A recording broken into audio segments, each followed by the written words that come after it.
നിങ്ങളുടെ favourite shows ഇനി ഒരിക്കലും മിസ്സാവില്ല. ഇപ്പോൾ C5 കാണും നിങ്ങളുടെ ഫേവറേറ്റ് ഷോസ് തികച്ചും സൗജന്യമായി. അങ്ങനെ ചെയ്യാനേ ഇത് നാടകവും സിനിമയൊന്നുമല്ല, എന്റെ ജീവിതമാ. എന്റെ ജീവിതം. എന്റെ മുന്നിലോ എന്നെ പ്രസവിച്ചിട്ട് എന്റെ അമ്മ. അതുകൊണ്ട് ഞാൻ ഇവിടുന്ന് ഇറങ്ങാ. പതുക്കെ.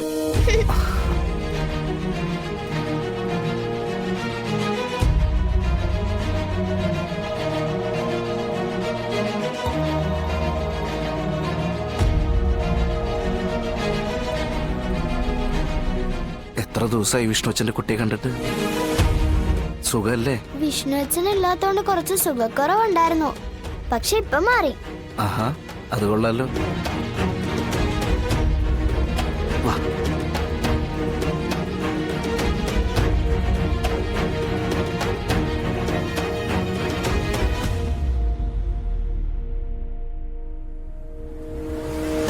മോനെ, അച്ഛാ, മക്കളെ,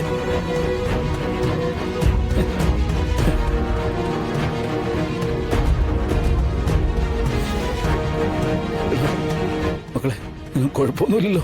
ഏയ്, എനിക്ക് കുഴപ്പമൊന്നുമില്ല അച്ഛാ. ഒരു കുഴപ്പമില്ല അച്ഛാ. അച്ഛയിരിക്കേ, അച്ഛയിരിക്കണം മക്കളെ.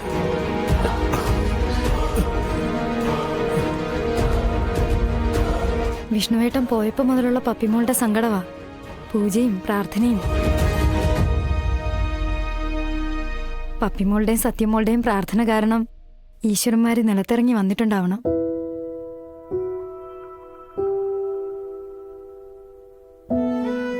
കുട്ടികൾ മാത്രമല്ല,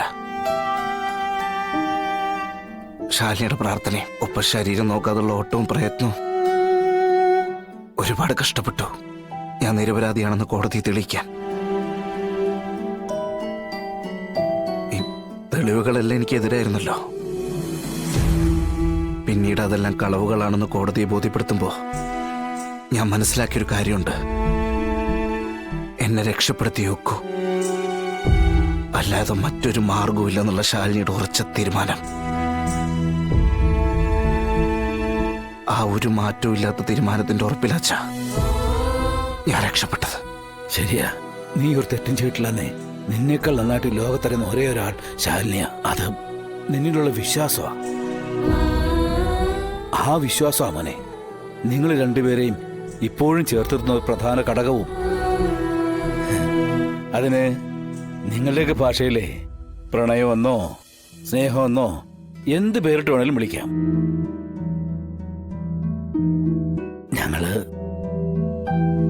ഞങ്ങളതിനെ ഈ മനസ്സുകൾ തമ്മിലുള്ള ഐക്യം എന്ന് പറയും. നിങ്ങൾക്ക് രണ്ടുപേർക്കും ആ ഐക്യം വേണ്ടുവോളം ഉണ്ട്. രണ്ട് വീടുകളിൽ കഴിഞ്ഞിട്ട് മനസ്സുകൾ തമ്മിൽ ഐക്യമുണ്ടെന്ന് പറയുന്നത് എന്തർത്ഥത്തിലാണച്ചാ? രണ്ട് മനസ്സുകൾ തമ്മിൽ ഒന്നിക്കുമ്പോഴല്ലേ ആ മനസ്സുകൾ തമ്മിൽ ഐക്യമുണ്ടെന്ന് പറയണ്ടേ? കോടതി എന്നെ വെറുതെ വിട്ടെങ്കിലും എന്റെ മനസ്സിൽ എന്റെ അമ്മ ഏൽപ്പിച്ച മുറിവുകൾ ഒരിക്കലും എനിക്ക് മായ്ക്കാൻ പറ്റില്ല. അതൊരു ഉണങ്ങാത്ത മുറിവായി എന്റെ ചങ്കില് കുത്തി വേദനിപ്പിച്ചുകൊണ്ടിരിക്കുക ഇപ്പോഴും.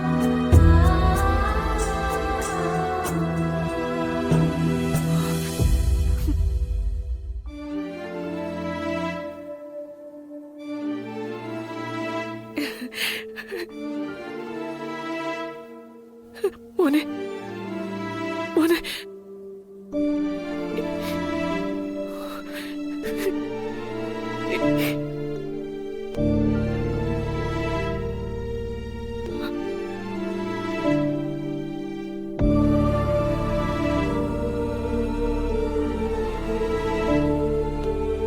ഞാൻ എന്റെ ജീവിതത്തിലെ ജന്മം തന്ന അച്ഛനേക്കാൾ ഒന്നാം സ്ഥാനത്ത് നിർത്തിയതും കണ്ടിരുന്നതും എന്റെ അമ്മയെ തന്നെയാ. ഈ നിൽക്കുന്ന അമ്മ കഴിഞ്ഞിട്ട് എനിക്ക് എന്തുണ്ടായിരുന്നുള്ളൂ? പഠിക്കുന്ന സമയത്ത് പോലും ക്ലാസ്സിൽ അച്ഛനെയും വിളിച്ചോണ്ട് ചെല്ലാൻ പറഞ്ഞ ഞാൻ വിളിച്ചോണ്ട് പോകുന്നത് എന്റെ അമ്മയായിരുന്നു. അന്ന് അങ്ങനെ ചെയ്തതേ എന്റെ അച്ഛനെ കുറച്ചു കാണിക്കാൻ വേണ്ടിയിട്ടായിരുന്നില്ല. അമ്മയായിരുന്നു എന്റെ ബലം. ഈ നിൽക്കുന്ന അമ്മയായിരുന്നു എന്റെ ശക്തി. അമ്മ എന്റെ കൂടെ ഉണ്ടായ പിന്നെ എനിക്കാരെയും പേടിക്കണ്ടെന്നുള്ള എന്റെ അഹങ്കാരം അത് തന്നെയായിരുന്നു എൻ്റെ അമ്മ. പക്ഷേ എന്റെ ജീവിതത്തിൽ ഞാൻ മനസ്സിലാക്കിയ എന്റെ അമ്മയ്ക്ക് എന്നെ മനസ്സിലാക്കാൻ കഴിഞ്ഞില്ലല്ലോ. എന്റെ ഇഷ്ടങ്ങൾ മനസ്സിലാക്കാൻ കഴിഞ്ഞോ? എന്തിന് എന്റെ ഉള്ളിലെ വേദനകൾ എന്താന്ന് പോലും മനസ്സിലാക്കാൻ അമ്മയ്ക്ക് കഴിഞ്ഞില്ലല്ലോ. ഒന്നും വേണ്ട, ഈ മകന്റെ ഏറ്റവും വലിയ ആഗ്രഹം അതെന്താന്ന് മനസ്സിലാക്കാൻ പോലും അമ്മയ്ക്ക് കഴിഞ്ഞില്ലല്ലോ. മോനെ, അമ്മയെ ധിക്കരിക്കാത്ത മകൻ, അമ്മയോട് എതിര് പറയാത്ത മകൻ, അമ്മയോട് സ്നേഹക്കുറവ് കാണിക്കാൻ പറ്റാത്ത മകൻ. പക്ഷെ എന്റെ മനസ്സ് ഇതിനെല്ലാം തയ്യാറായി നിൽക്കുമ്പോ ഞാനിപ്പോ എന്താ വേണ്ടതമ്മേ? എന്താ വേണ്ടേ? ഉള്ളിൽ അമ്മയോടുള്ള ദേഷ്യം ഒളിപ്പിച്ചു വെച്ചോണ്ട് അമ്മയ്ക്ക് മുമ്പിൽ സ്നേഹം അഭിനയിക്കാൻ എനിക്ക് ആവില്ല. മോനെ, അങ്ങനെ ചെയ്യാനേ ഇത് നാടകവും സിനിമയൊന്നുമല്ല, എന്റെ ജീവിതമാ, എന്റെ ജീവിതം. എന്റെ മുന്നിലോ എന്നെ പ്രസവിച്ചിട്ട് എന്റെ അമ്മ. അതുകൊണ്ട് ഞാൻ ഇവിടുന്ന് ഇറങ്ങാ.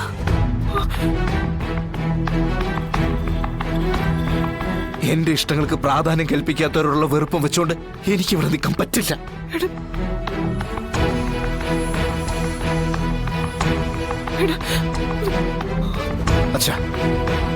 അച്ഛൻ എന്നോട് ക്ഷമിക്കണം. ഇതല്ലാതെ മറ്റൊരു മാർഗവുമില്ല. അതുകൊണ്ടാ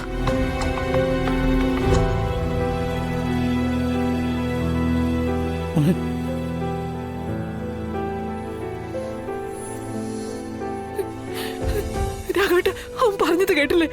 അവനെ വീട്ടിൽ നിന്ന് ഇറങ്ങി പോവാണെന്ന്. പോട്ടെ, അവൻ പോട്ടെ, അവൻ പോട്ടെ. അയ്യോ, അവന്റെ ഇഷ്ടങ്ങൾ മനസ്സിലാക്കാൻ നിനക്ക് സാധിക്കുന്നില്ലല്ലോ. അവൻ പോട്ടെ, അവന്റെ ആഗ്രഹങ്ങൾക്കൊത്ത് അവൻ ജീവിക്കട്ടെ. ഈ തള്ളക്കോഴിക്ക് എല്ലാ കാലവേ അതിന് ചെറിയടിയില് അതിന്റെ കുഞ്ഞുങ്ങളെ തടുത്തു നിർത്താനാവില്ലല്ലോ. സ്വന്തം ഇഷ്ടങ്ങൾക്കൊത്ത് ജീവിക്കാറാകുമ്പോ തള്ളക്കോഴി തന്നെ കൊത്തി ഓടിക്കും. പക്ഷേ നീ കുത്തി ഓടിക്കത്തില്ല.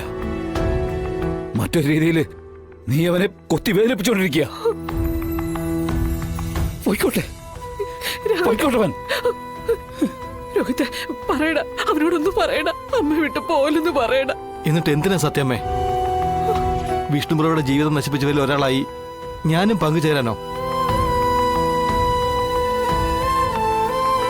പോകട്ടെ സത്യമ്മേ, ഇനിയുള്ള നാളുകളെങ്കിലും അവരൊന്നിച്ച് കഴിയട്ടെ. ശാലിനി ഒന്നിച്ച് കഴിയാനല്ലേ സത്യമ്മയ്ക്ക് ബുദ്ധിമുട്ടുള്ളൂ. അവര് മറ്റെവിടെങ്കിലും പോയി ജീവിക്കുന്നതിൽ കുഴപ്പമൊന്നുമില്ലല്ലോ. അവര് ജീവിച്ചോട്ടെ.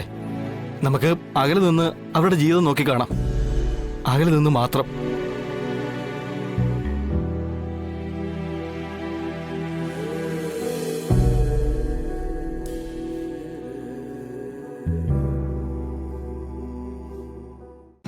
ഡൗൺലോഡ് ചെയ്യൂ C5 ആപ്പ്. കാണൂ എല്ലാ എപ്പിസോഡുകളും സൗജന്യമായി.